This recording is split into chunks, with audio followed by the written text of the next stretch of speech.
क्या ईरान ने चुपके से परमाणु परीक्षण कर लिया है? क्या रेगिस्तान के नीचे महसूस किया गया 4.3 तीव्रता का वो झटका कोई प्राकृतिक आपदा नहीं, बल्कि इजराइल के ऑपरेशन लायंस रोर का जवाब था? नमस्कार दोस्तों, स्वागत है आपका द दिगामा शो पर। आज हम एक ऐसी खबर की तह तक जाएंगे जिसने पूरी दुनिया के डिफेंस एक्सपर्ट्स और जियोपॉलिटिक्स के जानकारों की नींद उड़ा दी है। हाल ही में ईरान के गैराश रीजन और फार्स प्रांत में धरती कांपी। रिक्टर स्केल पर इसकी तीव्रता 4.3 मापी गई। लेकिन जैसे ही ये खबर आई, सोशल मीडिया के गलियारों में एक ही सवाल गूंजने लगा, क्या ये वाकई एक भूकंप था या ईरान का अंडरग्राउंड न्यूक्लियर टेस्ट? इस अफवाह को हवा तब और मिली जब इजराइल के प्रधानमंत्री नेतन्याहू ने ऑपरेशन लायंस रोर का ऐलान किया। आखिर खमेनेई और नेतन्याहू के बीच बढ़ते इस तनाव का इस भूकंप से क्या कनेक्शन है?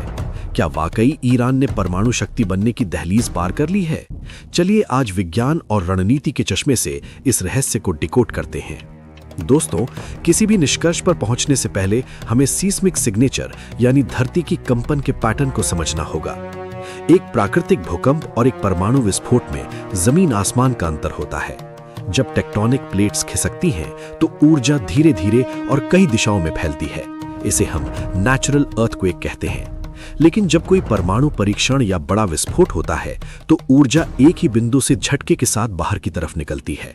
इसकी लहरें यानी सीस्मिक वेव्स बिल्कुल अलग होती हैं। अब सवाल है कि क्या दुनिया को बेवकूफ बनाया जा सकता है? इसका जवाब है नहीं। CTBTO जैसी अंतर्राष्ट्रीय संस्थाएं दुनिया भर में लगे सेंसर्स के जरिए पल पल की खबर रखती हैं। इनके डेटा के मुताबिक ईरान के इस झटके का पैटर्न किसी न्यूक्लियर एक्सप्लोजन जैसा बिल्कुल नहीं था। तो फिर ये अफवाहें उठी क्यों? इसके पीछे है क्रोनोलॉजी। एक तरफ इजराइल का ऑपरेशन लायंस रोर, जिसे अमेरिका का पूरा समर्थन हासिल है, और दूसरी तरफ ईरान की अपनी रक्षा करने की छटपटाहट। जब भी दो देशों के बीच युद्ध जैसी स्थिति बनती है तो मनोविज्ञान और प्रोपेगेंडा एक्टिव हो जाते हैं। ईरान भौगोलिक रूप से अरेबियन और यूरेशियन प्लेट्स के जंक्शन पर स्थित है।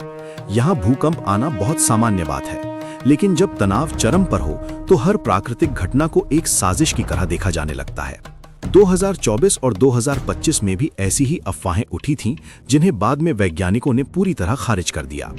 दुनिया भर के भूवैज्ञानिकों का मानना है कि इस भूकंप की गहराई और तीव्रता बिल्कुल प्राकृतिक थी। अगर ये परमाणु परीक्षण होता तो रेडिएशन के निशान या वायुमंडल में गैसों का रिसाव कहीं ना कहीं डिटेक्ट जरूर होता। लेकिन याद रखिए, डिजिटल युग में सेंसेशन सच से ज्यादा तेज बिकता है। कई चैनल्स बिना डेटा देखे सिर्फ हेडलाइंस बनाने के लिए इसे परमाणु परीक्षण से जोड़ रहे हैं। पर एक जिम्मेदार क्रिएटर के नाते हमारा फर्ज है कि हम आपको फैक्ट्स बताएं। तो आज के वीडियो का सार ये है कि ईरान का 4.3 तीव्रता का झटका एक प्राकृतिक टेक्टोनिक इवेंट था। अभी तक किसी भी अंतर्राष्ट्रीय एजेंसी ने परमाणु परीक्षण की पुष्टि नहीं की है, और ऑपरेशन लायंस रोर एक मिलिट्री स्ट्रैटेजी है जिसका इस प्राकृतिक भूकंप से कोई सीधा वैज्ञानिक संबंध नहीं है। दोस्तों, युद्ध के मैदान से ज्यादा खतरनाक होता है अफवाहों का मैदान। इसलिए हमेशा गहराई से जांचें और सही जानकारी पर भरोसा करें। अगर आपको ये एनालिसिस पसंद आया और आप ऐसे ही जियोपॉलिटिक्स और साइंस से जुड़े वीडियो देखना चाहते हैं तो द दिगामा शो को सब्सक्राइब करना ना भूलें। धन्यवाद, मिलते हैं अगले वीडियो में।